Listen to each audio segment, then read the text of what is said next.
Did you know that mummies wore braces? Yeah, it's true. This is a shocking ancient Egyptian secret revealed by a brand new discovery. Hi, it's me. Number 10. The oldest known set of braces.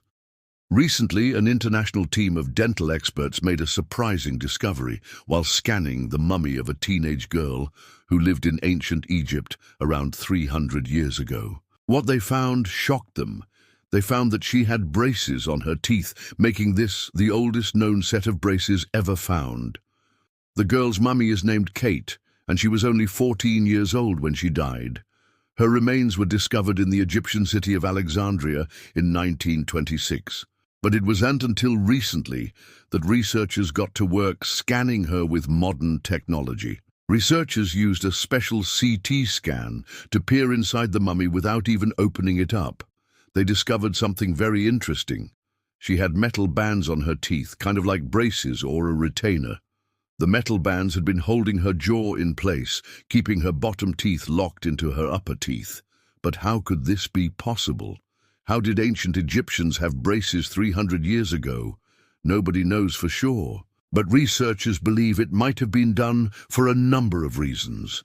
It's possible she had bad teeth, or perhaps an overbite. Whatever the reason, whoever took care of her gave her an appliance very similar to modern-day braces. This makes you wonder what other kind of advanced dentistry was being practiced in ancient Egypt. Number 9. Teeth replacement. You might think that getting your wisdom teeth pulled is a modern-day phenomenon, but you would be wrong. It turns out that ancient Egyptians were pulling teeth way before modern dentists even existed. In fact, they were so advanced, they might have even considered cosmetic dentistry. In 2010, researchers uncovered the skeleton of a man who lived in ancient Egypt during the days of Cleopatra. He was given the name Ned Vitis because his skull had a special hole drilled into it, presumably where a tooth once was. Now, why would someone have a tooth extracted? It could be for any number of reasons.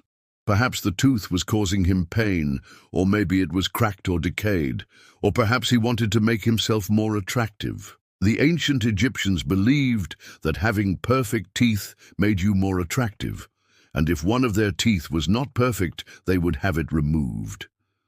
This is evident from the many sets of human teeth found at archaeological sites throughout Egypt. They don't seem to have cared whether you were male or female. Both men and women would have teeth pulled if they weren't straight or white enough. Number 8. Trepanation. One of the most disturbing things discovered about ancient Egyptian medicine is that they practiced a form of trepanation. Trepanation was a surgical procedure where a hole was drilled into the skull. This was usually done in order to treat some sort of severe head injury, but in some cases it was performed on perfectly healthy individuals. Researchers don't know exactly why this happened, but it may have been related to their religious beliefs. To the ancient Egyptians, the brain was not nearly as important as the heart and other organs. They believed that the brain was nothing more than water that produced phlegm. Even when performing an autopsy, they didn't even bother to remove the brain. Instead, they just pulled out the heart and other organs and examined them. So although the Egyptians were advanced in some areas of medicine, they were also barbaric in others. Just imagine going under the knife and having a hole drilled into your skull. If it was the ancient Egyptians doing the surgery, there's a good chance they wouldn't even use anesthesia. They had no concept of germ theory and wouldn't sterilize their tools. Basically, if you managed to survive the surgery, you would likely die from infection. Number 7. The Edwin Smith Papyrus. The Edwin Smith Papyrus is a very old Egyptian text containing some of the earliest known surgical documents. It was written in the year 3000 BC, making it over 5,000 years old. It was discovered in the early 1900s and contains 48 different case studies of injuries and illnesses. It seems to have been used as a kind of textbook for physicians, perhaps detailing common problems they might encounter and how to deal with them. The author of the papyrus isn't known, but it was likely written by Imhotep, a real-life person believed to be the first great physician of Egypt. He was a high-ranking official, a priest and a doctor. There's even some speculation that he may have been an actual pharaoh. Either way, he is considered to be the father of Egyptian medicine. The Edwin Smith papyrus details all sorts of medical procedures, including treating wounds, broken bones, burns, arthritis, and even eye injuries. It also describes ways of setting broken bones and treating various diseases. Some of the treatments sound pretty medieval by today's standards, such as inserting leeches to suck out the bad blood, but for the time period, the knowledge described in the text was extremely advanced. Number 6. The first female surgeon. Though we don't know the name of the first female surgeon, we do know that she lived in ancient Egypt. Her profession was recorded in a temple in the city of Karnak. The temple was built as a memorial to her after she passed away. The inscription on the wall reads, "She treats the king's illness and she relieves his pains."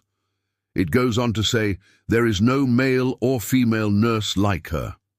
It's obvious from these inscriptions that she was a highly respected physician, one of the few females to rise above the typical gender roles of the time. Unfortunately, very little else is known about her. Researchers believe she may have lived around 2700 BC, though nobody knows her name or anything about her personal life. However, she wasn't the only woman to work as a surgeon in ancient Egypt.